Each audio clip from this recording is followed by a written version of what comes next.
임하기를 원합니다. 우리 한번 같이 옆에 사람들 우리 같이 인사했으면 좋겠습니다. 하늘 복 많이 받으십시오. 한번 우리 옆에 사람들, 앞에 사람들 인사해. 하늘 복이 넘치기를 주의 이름으로 축복합니다.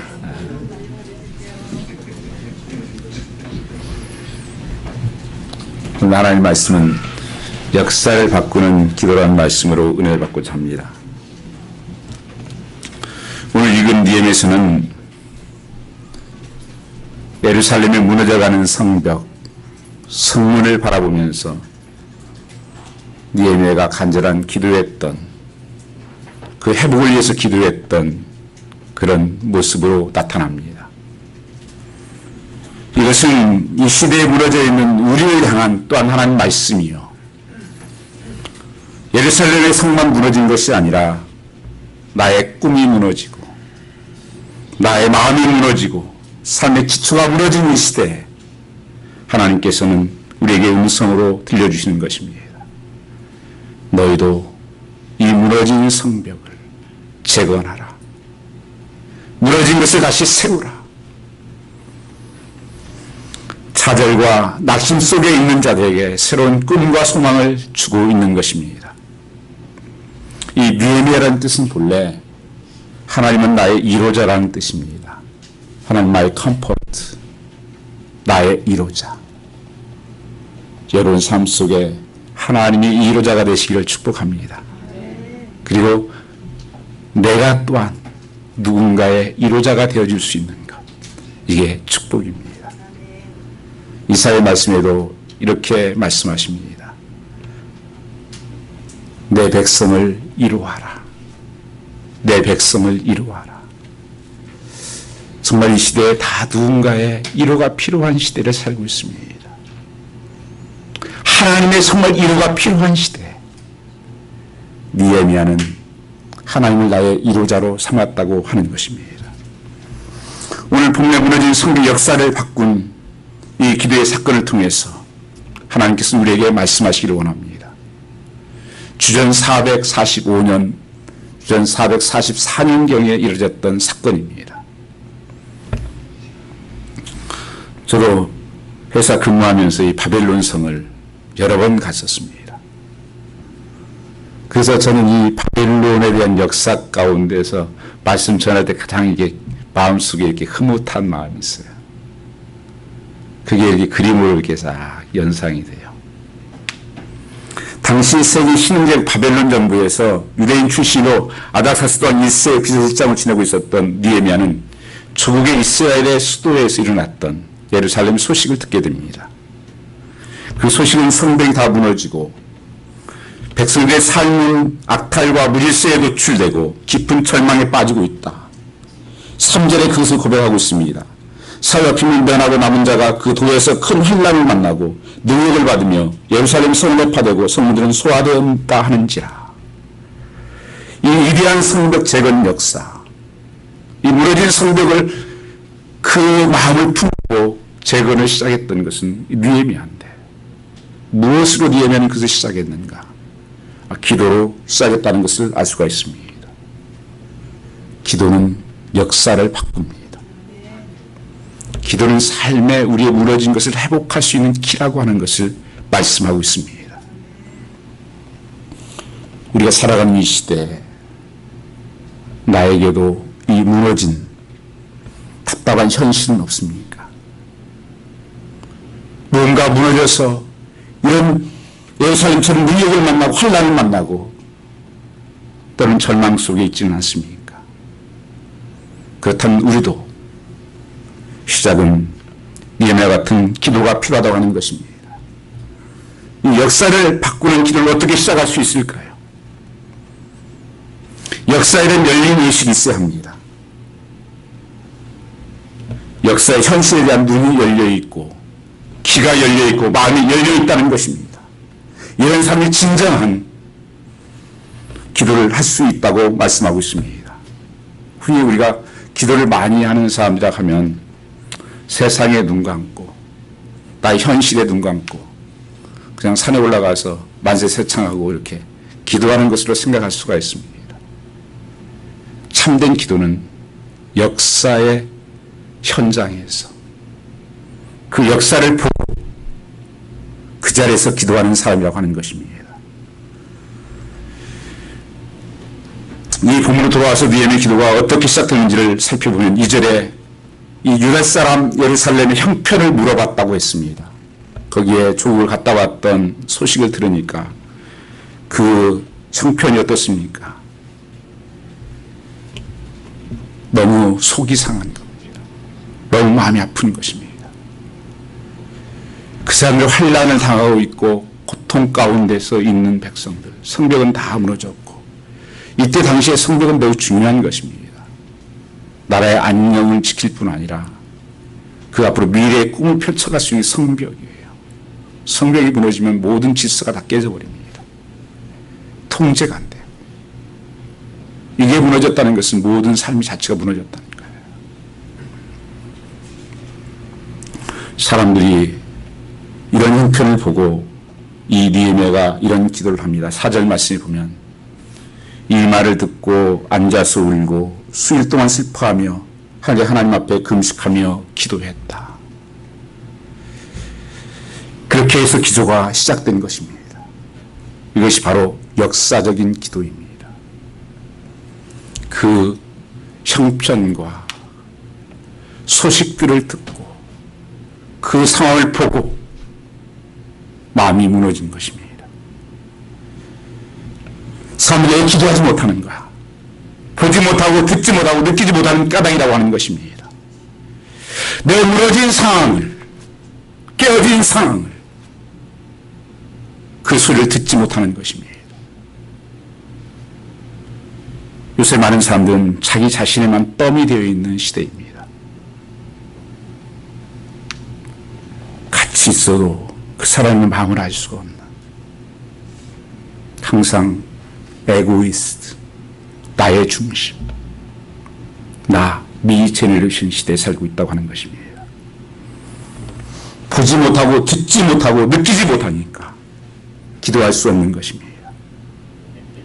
여러분, 눈을 열어서, 눈을 들어서 주의를 한번 보실 수 있길 바랍니다. 여러분의 가정은 어떻습니까? 여러분의 자녀들은, 여러분의 남편들은, 아내들은, 여러분의 기업들은, 시대 교회들은 어떻습니까? 이 나라들은, 이 현실을 보면 답답함이 밀려오지 않습니까?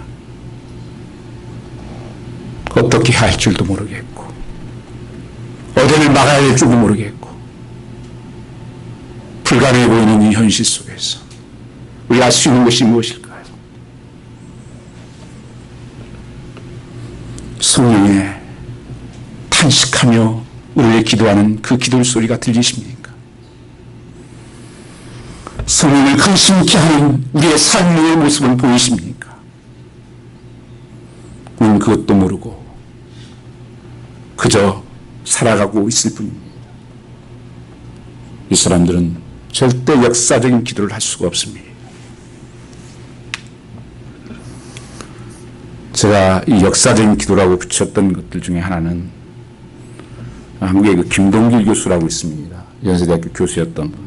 이분이 감옥에 오랫동안 있었는데 그분이 이제 책도 많이 쓰고 많은 강연도 했는데 그분이 늘 하는 얘기가 그거예요. 사람은 역사를 알아야 된다. 역사를 읽어야 된다. 그 삶을 누구도 감당할 수 없다. 그리고 어디에 가서든 승리할 수 있는 삶을 사는 게 역사를 아는 사람이라고 했습니다.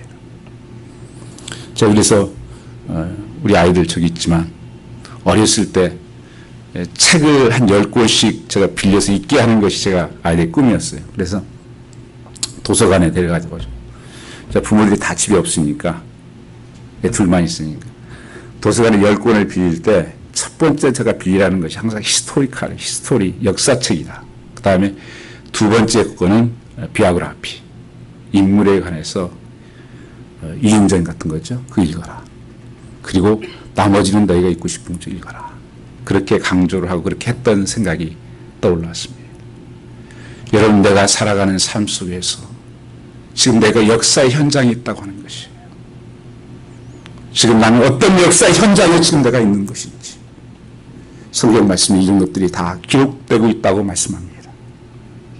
너는 그때 무엇을 했냐? 그 현장에서는 무슨 역할을 했냐? 그것을 보면서 너는 어떻게 가고 있었냐? 여러분 가정을 한번 보시면 요즘 자녀들이 다 무너져가고 있습니다. 저는 성경 말씀대로 되어가고 있어요. 마지막 때 사람들이 먹고 마시고 시집가고 장가가고 온통 그 관심밖에 없을 때라는 거예요. 정말 요새 가만히 보면 그래요. 아이들 무슨 생각을 하지? 뭐 맛있는 거,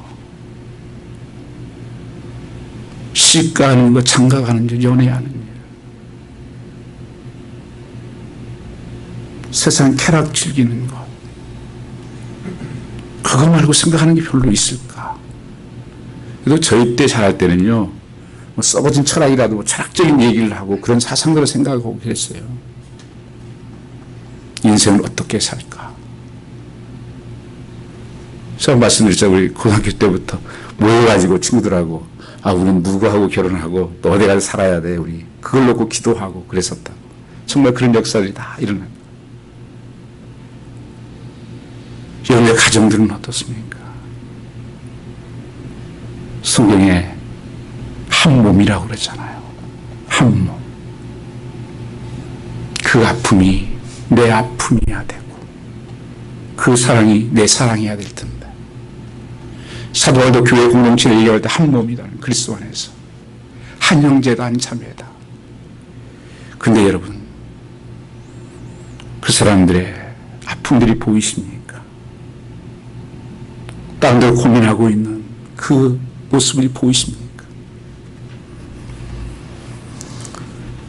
가슴 아파하는 사람들, 무너지고 찢기고 상한 심령들, 우리의 믿음의 내면이 무너져 있지 않습니까?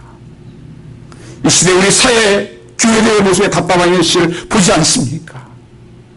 만약 우리가 이 역사의 상에서 들어온 소식을 참을 듣고 있다면, 정직한 현실을 보고 있다면, 그 아픔을 느낄 수 있다면 어찌 기도하지 않고 견딜 수가 있겠습니까? 이 사실을 알고도 많은 사람들은 비판 정도 합니다. 그렇게 사니까 그렇지. 그리고 다 누구 잘못이라는 겁니다. 그 인간 잘못이지. 다 누구 잘못이다. 이스라엘 백성들이 늘 했던 소리예요. 왜 하나님께서 여기까지 인도했습니까? 먹을 게 없는데, 물이 없는데, 왜 죽이려고 합니까? 돌아가겠습니다. 하나님이 하도 답답하니까, 그래, 너희 말한 대로 내가 해줄게. 민수 10장, 13장에 하나님께서 그들을 다 죽입니다.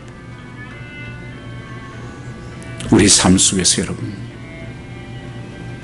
하나님께서 주시는 말씀은 그게 아니에요. 느헤미야는 기도를 쌓으면서 먼저 어떤 기도를 하고 있습니까? 5절 6절 말씀을 보시면 주 앞에 범죄함을 자복하오니 주는 길을 열리시며 눈을 여시사 저희의 기도를 들으시옵소서. 나와 나의 아비집이 범죄하여. 느헤미야는 사실 이미 2세에 해당합니다. 그리고 그는 이미 출세해서 장관 정도가 되었고 수고하는 자에 되어서 왕이 늘 왕을 만나고 왕의 수에 먼저 음식을 먼저 먹어보고 신임을 얻는 사람입니다.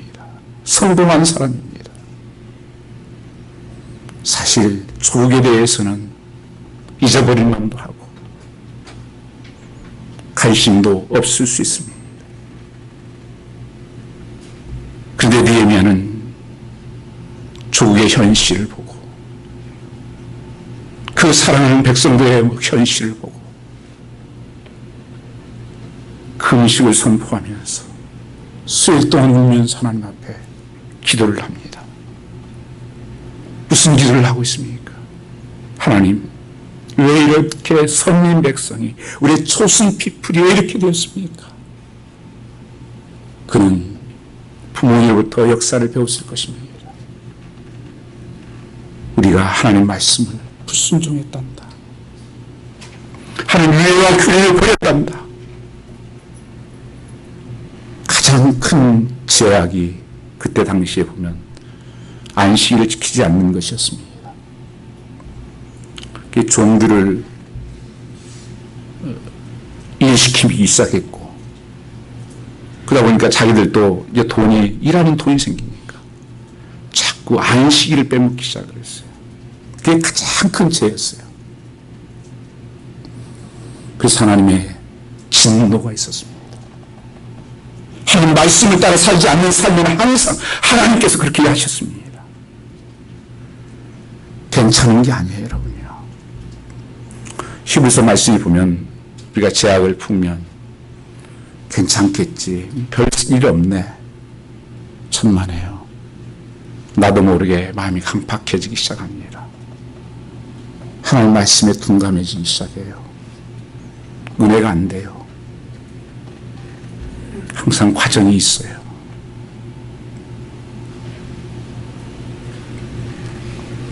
그래서 그들이 포로 잡혀와서 그것을 깨닫기 시작하고, 이 포로 시대에는 다시 그것을 찾기 시작합니다.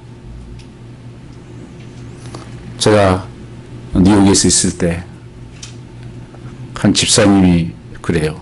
목사님, 저 오늘 사장입니다. 큰 회사인데, 무슨 사장이에요, 집사님? 그거 샀어요? 아니요. 유대인이 이제 주인인데, 토요일만 되면 그 하루 진짜 이게 장부를 만들어 놨대, 이렇게 해가지고. 하루를 팔아요. 자기는 가서 안식을 지켜야 되니까 그 안식을 지켰다고 하려고 이렇게 사람들 팔고 그 사람이 사장시켜놔요. 그게 바리새인 서기관의 모습이었어요. 마음이 없는, 외식적이고 습관적이고 장사치예요. 그래서 안식을 지켰어. 지금 이 교회가 많이 무너지는 것 중에서 지금 여러분, 십계명은 분명히 살아있습니다. 주님의 날, 주의 날, 로드스데이, 이 날은 거룩히 지켜라. 60년 후반만 해도 미국은 모든 가게들이 먹는 거라든지 이런 거 빼고는 문을 닫도록 돼 있는 법으로 제정되어 있었습니다. 그런데 경제적으로 어렵다, 돈을 벌어야 된다, 살기 힘들다, 야금야금 법을 다 바꿨고, 지금 버겐 카운티도 좀 남아있긴 하죠. 버겐 몰 같은 거. 그런데 문 안 열 거예요. 간스데이 몰 같은 거. 자꾸 주일날, 여러분 그게 행복할 것 같습니까? 그게 죽는 길이에요. 미국에 여러분 세븐일레븐이 생겼을 때만 해도 굉장히 충격이었습니다. 여러분 세븐일레븐이 7시부터 11시까지 한다는 거예요, 여기요. 그때만 미국이 정말 충격이었어요, 미국이요. 근데 지금 24시간. 여러분 다 번아웃 돼가지고 죽어가더라고요. 하나님께서 우리를 위해서 예비하신 거예요. 이 날은 주의 날이다. 축복된 날이다. 하나님을 예비하고, 우리도 어떻게 해서 자금자금 이 날을 다 빼요. 내 편한 대로. 여러분, 신앙생활은 내 편한 대로 하는 거 아닙니다. 예배드리는 것도 내 편한 대로 드리는 게 아닙니다. 하나님 말씀대로 드려야죠. 이 시대가 그래서 무너지고 있습니다. 그래서 니에미야는 기도를 시작하면서 조상들의 범죄함을 자복합니다. 이스라엘의 죄하로 내가 기도하며 주 앞에 범죄함을 자복하오니 주는 기울이시며 눈을 여시사 종의 기도를 들으시옵소서. 구체적으로 들어가서 무슨 기도합니까? 하나님, 나와 아비 죄를 먼저 용서해 주십시오. 니에미야가 이런 기도가, 니에미야 무슨 죄를 그렇게 지었겠어요? 사실 1000km 떨어져 있는 예루살렘하고 무슨 사이가 그렇게 큰 일이겠어요? 니에미야는 그걸 내 죄로 여겼습니다. 하나님, 내 책임입니다. 내가 하나님 바로 살지 못하고 내가 기도하지 못하고 그들을 사랑하지 못해서 그 백성들이 그렇게 되었습니다. 이것이 나의 죄, 우리 아비 죄가 그렇습니다. 이 시대는 어떻습니까? 전부 다 다른 사람이에요. 책임지는 사람 없어요. 요새 돌아가는 꼴들 한 번씩 정치라든지 뭘 보면 전부 다 아니래요. 전부 다 아니랍니다. 진실하지 않습니다. 이 시대가. 예수 믿는 사람이 인테그리티 하셔야 됩니다. 진실 생명이에요. 다는 아니래요. 가정에 문제 생기면 다 아니래. 저 인간 때문에 그렇지. 저놈 때문에 그렇지 뭐. 그래도 그렇고.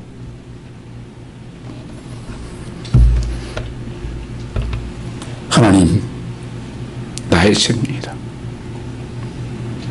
내 하나님 말씀대로 살지 못했습니다. 우리 부모님들이 그렇게 했습니다. 용서해 주십시오. 포로 잡혀온 가장 큰 죄가 안식일을 지키는 죄였습니다. 그래서 하나님 안식일을 지키게 해달라고. 그래서 하나님께서 다 포로 잡혀가게 해서 땅을 쉬게 만들고 거기에 안식이 이루어지도록 했습니다. 그게 사랑이었어요. 그게 축복이었습니다.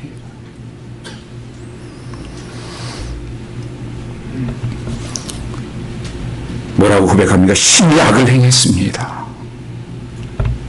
우리가 죄를 볼 때 하는 관점에서 보는 것이 중요합니다.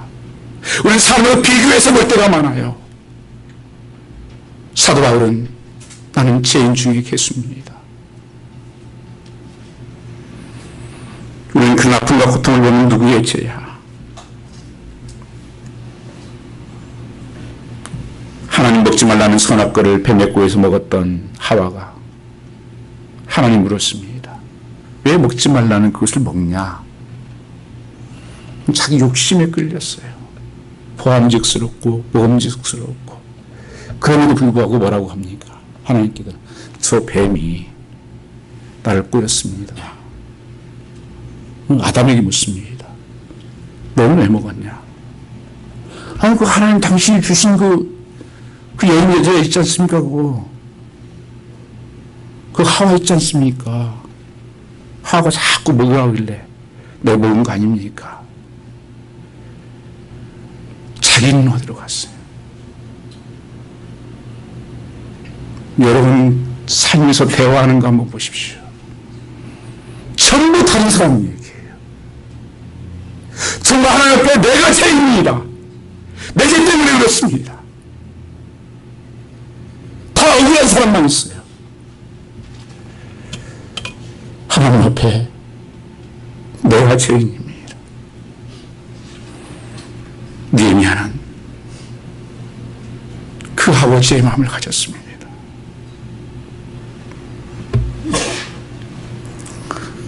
본래 자백이란 말은 죄를 보신 하나님의 관점에서 동의하고 인정한다는 의미입니다.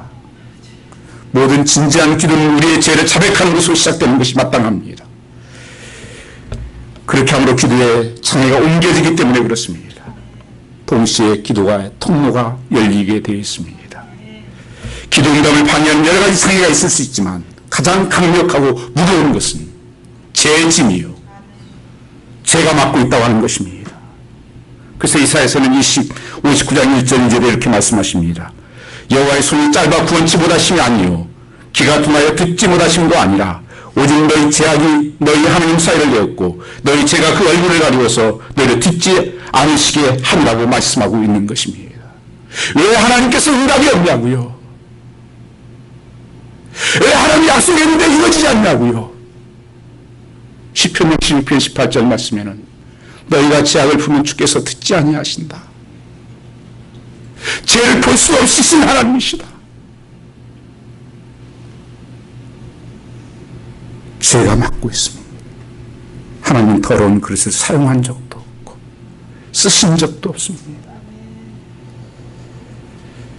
깨끗한 그릇만을 하나님이 사용하십니다. 그래서 느헤미야는 무엇보다도 기도의 자리에 나와서 죄악을 옮기고 고백하는 일을 시작하는 것입니다. 우리가 기도 자리에 나올 때 가장 중요한 것은 기도인데 장애물을 옮기는 것입니다. 요한일서 1장 9절 말씀, 만일 우리가 우리 죄를 자백하면 저는 미쁘시고 의로우사 우리 죄를 사하시며 모든 물에서 우리를 깨끗게 하실 것이요. 만약 조건이 붙어 있어요. if예요. 자백하면, 안 하면 용서함이 없다는 것입니다. 절대 죄는 없어지지 않아요, 여러분이요. 오래 시간 간다고 없어지는 것이 아닙니다. 요셉이 형들에게 팔려서 15년이 지났을 때입니다. 요셉이 서른지 모르고 곡식을 사러 왔다가 요셉이 알아봤습니다. 그리고 이런저런 질문을 합니다. 그 형들이 하나도 변하는 것을 보지 못하고 요셉이 3일 동안 감옥에다 가둬버려요. 그러니까 그때 그들이 그렇게 고백합니다. 이거 우리가 지금 이 고난을 당하는 것은 그때 요셉을 팔지 말자고 했잖아. 살리자고 했잖아. 서로 변론이 붙었어요. 그 안에서. 요셉은 듣고 있었습니다. 감옥에 가서 고통 가운데서 깨달은 거예요. 그때 우리가 그 죄악으로 만나서 이렇게 당하는 거야. 맞습니다. 잊어버리면 한 시간인데 그때 우리 해결을 해요. 그때부터 삶이 열립니다. 회복이 열려요.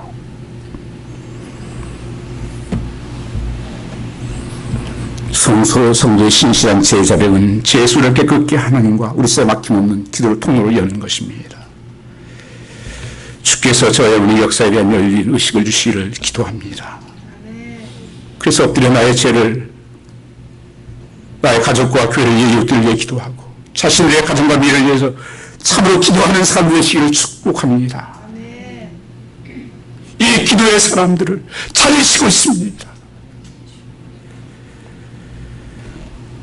역사의 주인은 하나님이십니다. 우리가 알게 모르게 주님의 역사 속에 있는 거예요. 여러분, 역사에서 주님이 오셨고 죽으시고 이제 승천하시고 부활하시고 다시 오시면 끝이에요. 그 역사예요. 예수님 2018년 우리가 지금 이렇게 올려 쓰는 것도 예수님 오신 것을 기념해서 하는 거예요.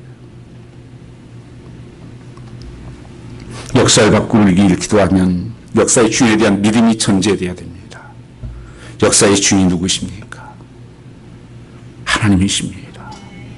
그분만 역사를 바꾸시고 새롭게 할 수 있는 유일한 분이십니다. 왜냐하면 그분은 창조자요 구원자이시기 때문에 그렇습니다.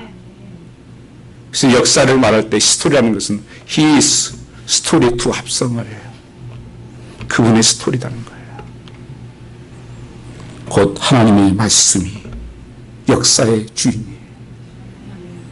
그러니까 우리가 그분의 역사의 주인을 왕으로 믿는다는 것은 구체적으로 무엇을 믿는다는 것인가?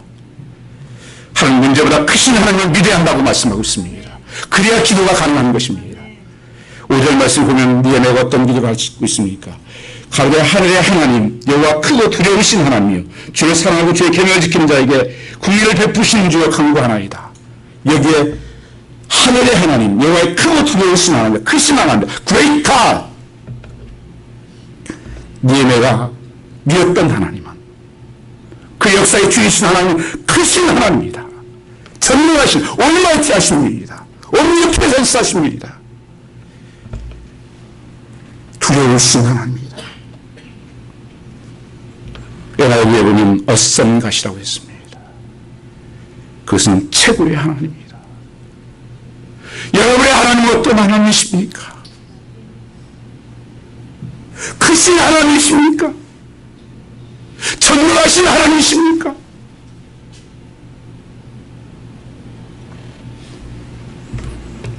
자기 민족의 직면한 문제가 아무리 커도 어렵다고 할지라도 하나님보다 작다. 하나님 해결할 수 있다. 이 믿음이 그가 기도의 자리로 나가게 한 것입니다. 여러분 삶 속에 크신 하나님, 찬양은 왕이신 하나님 그렇게 하잖아요. 정말 왕이십니까? 그렇다면 여러분이 기도의 자리에 나가야 되지 않습니까? 새벽에는 나오는 사람만 나와야 됩니까? 제가 이 말씀 보면서 사실 느헤미야는 그런 기도 안 해도 되는 사람인데 느헤미야가 하고 있네요.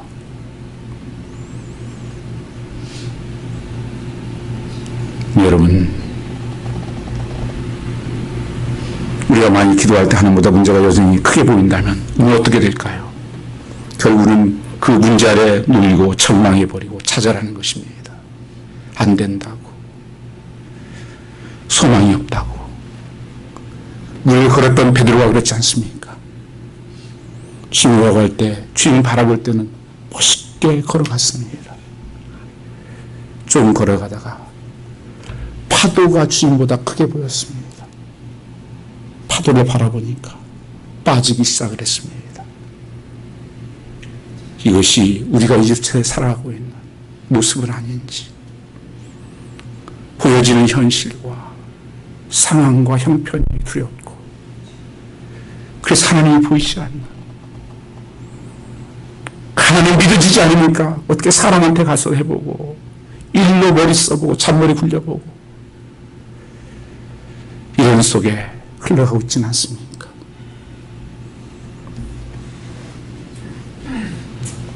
믿음 없는 사람처럼 두려워하고 절망하는 것입니다. 여러분 삶 속에서 아무리 문제가 크고 심각하고 우리 힘으로 할 수 없는 일을 할지라도 하나님은 어썸하신 분이십니다. 전능하신 하나님이십니다. 그분이 나의 아버지시오. 그분이 나와 함께 하세요. 무엇이 두렵습니까? 목회하면서 그런 생각할 때가 많습니다.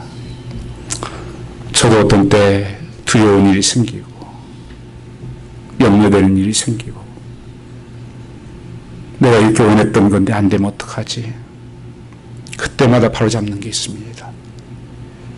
내가 욕심으로 했던 것들, 내 뜻으로 했던 것들은 그것이 이루어진다 해도 복이 안 될 때가 너무 많다는 것입니다. 하나님이 해주셔야 되기 때문에 그래요. 그래서 하나님 뜻에 맡기는 거예요. 예수님께서 기도하시면서 십자가 앞에서 할 수만 있으면 이 자녀에게서 옮겨주십시오.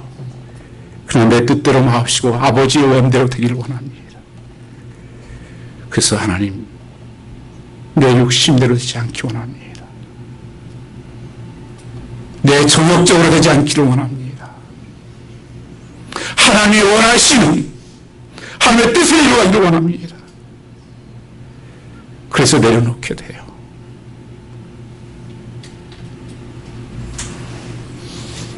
문제보다 크신 하나님을 신뢰하십시오.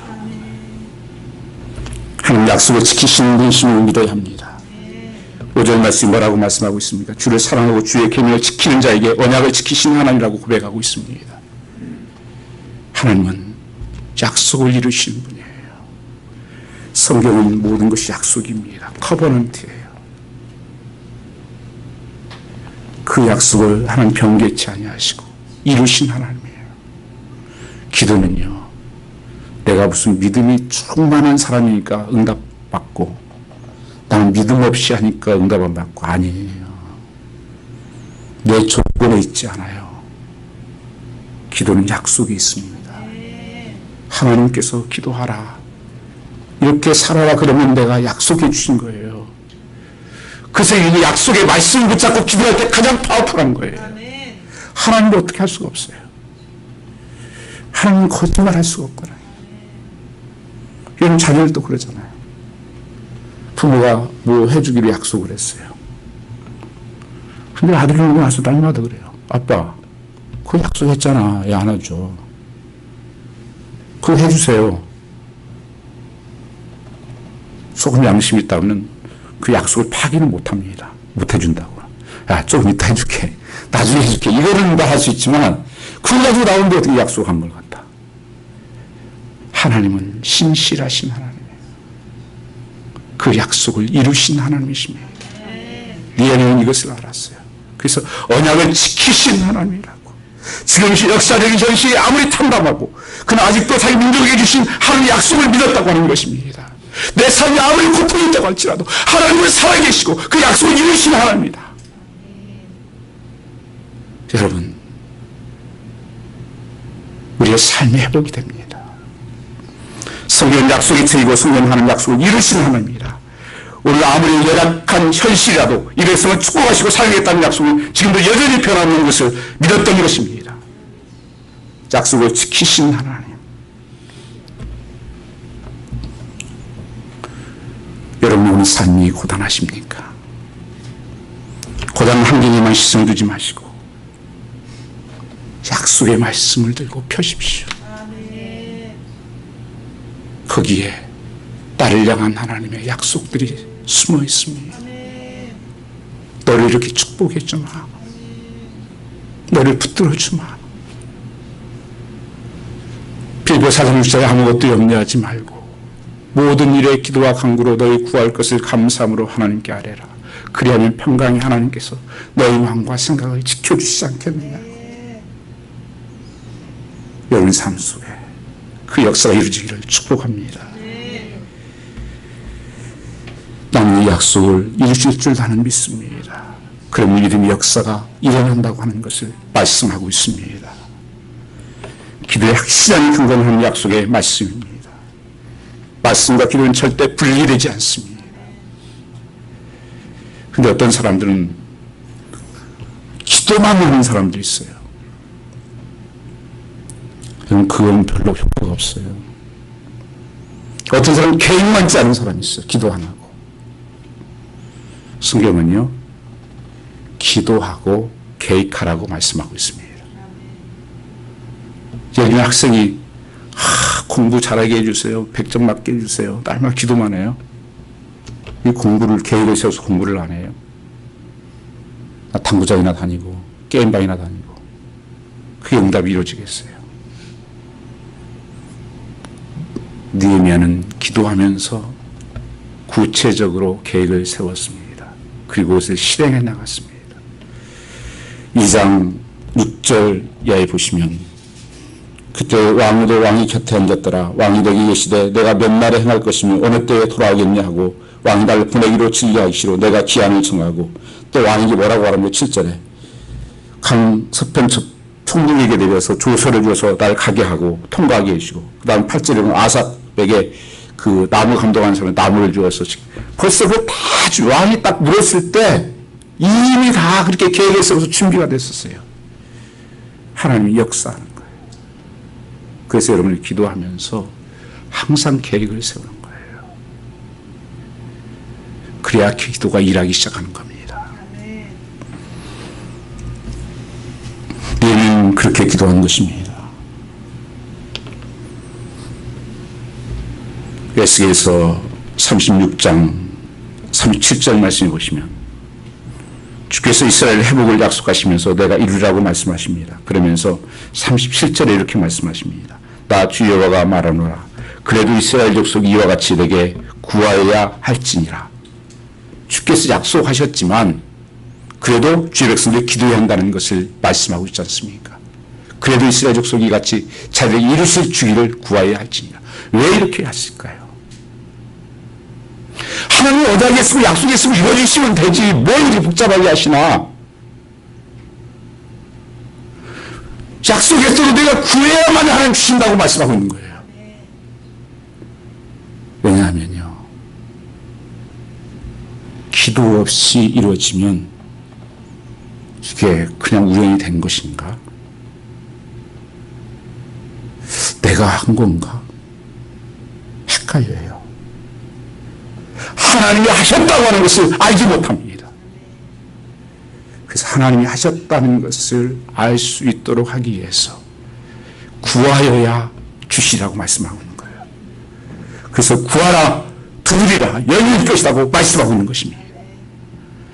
여러분, 이 말씀은 살아있는 말씀이에요. 주님께서 많은 말씀들을 하셨죠. 그 말씀은 그대로 다 이루어졌습니다. 만일 그 말씀들이 지금 몇천이 흐르면서 이루어지지 않았다면 예수님은 사기꾼이에요. 거짓말장이죠. 듣고 얼마나 시간도 지났잖아요. 근데 정말 실시하게 기도했던 사람들 한 사람도 이런 사람 없어요. 다 이루어졌다고 말합니다.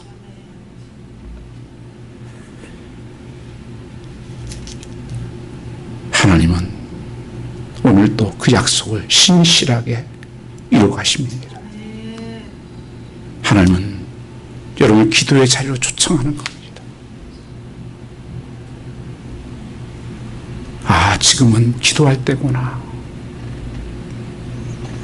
여러분 삶이 무너진 것을 보면서 기도할 때구나. 하나님은 구원을 베푸신 분임을 믿어야 됩니다. 거기 5절 하반절에 이렇게 고백합니다. 계명을 지키는 자에게 언약을 지키시며 구원을 베푸시는 주여 강구하나이다. 언약을 지키실 뿐 아니라 하나님은 궁일이 여기시는 분이시다. 이걸 믿었어요. 우리 삶의 바닥으로 가라앉을 때 우리 마음속에 이런 질문이 있을 수가 있습니다. 도대체 이런 나에게 하나님 관심을 가져주실 것일까? 나같이 약한 자를 하나님 관심이 있을까? 나 같은 자의 기도를 들어주실까?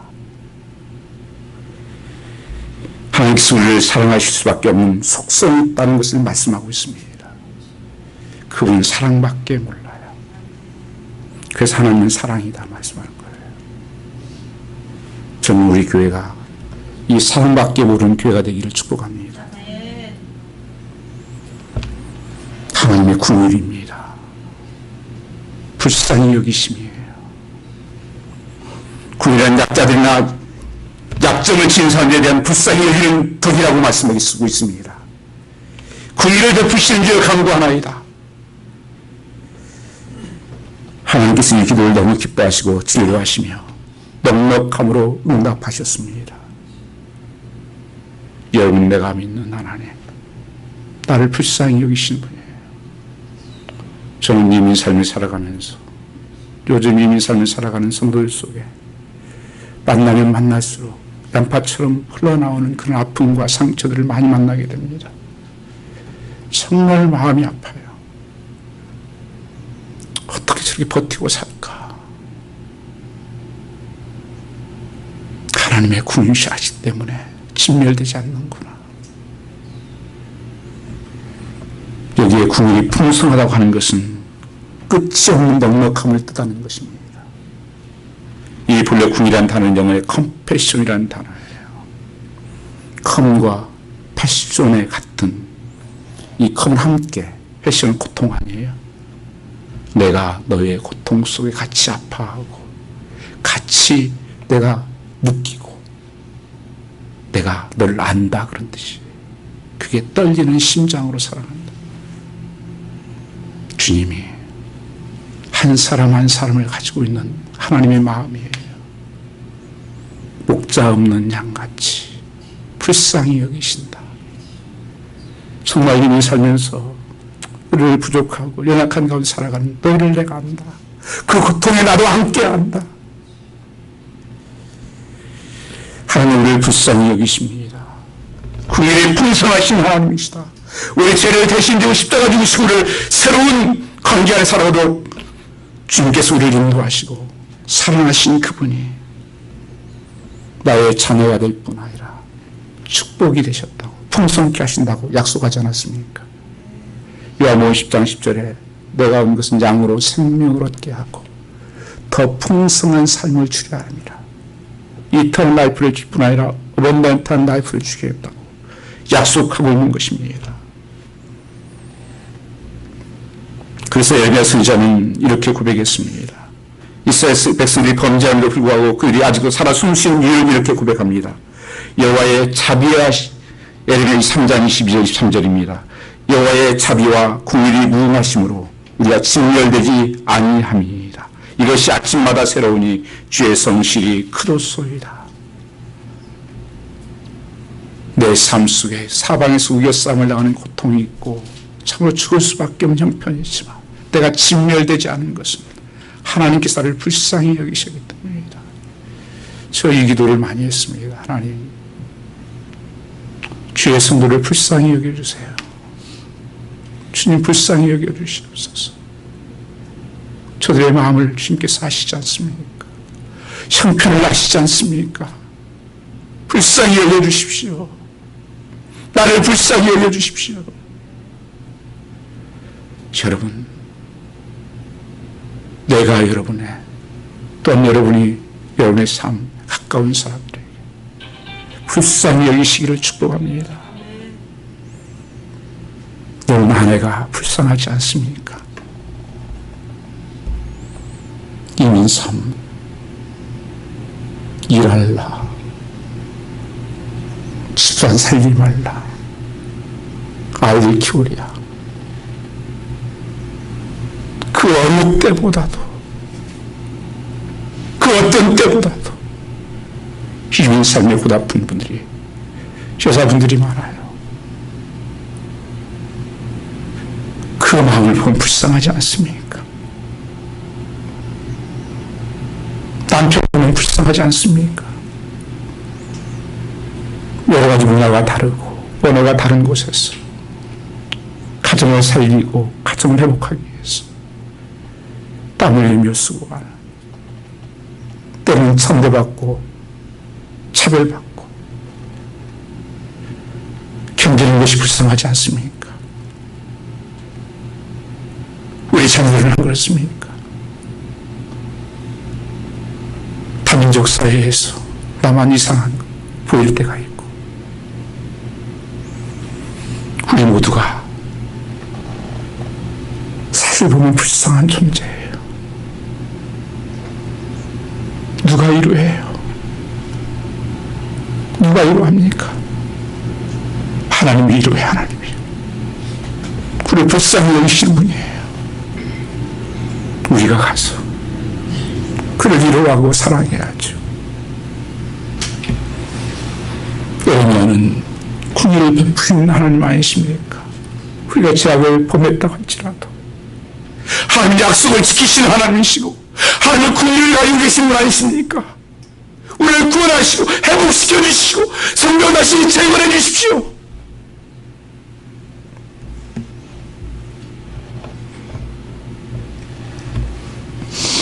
(11절) 말씀을 같이 읽겠습니다.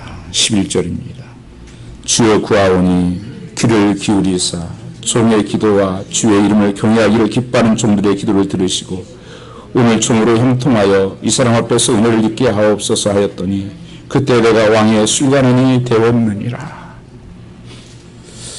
이 기도를 보면요, 왕을 매일 만나잖아요.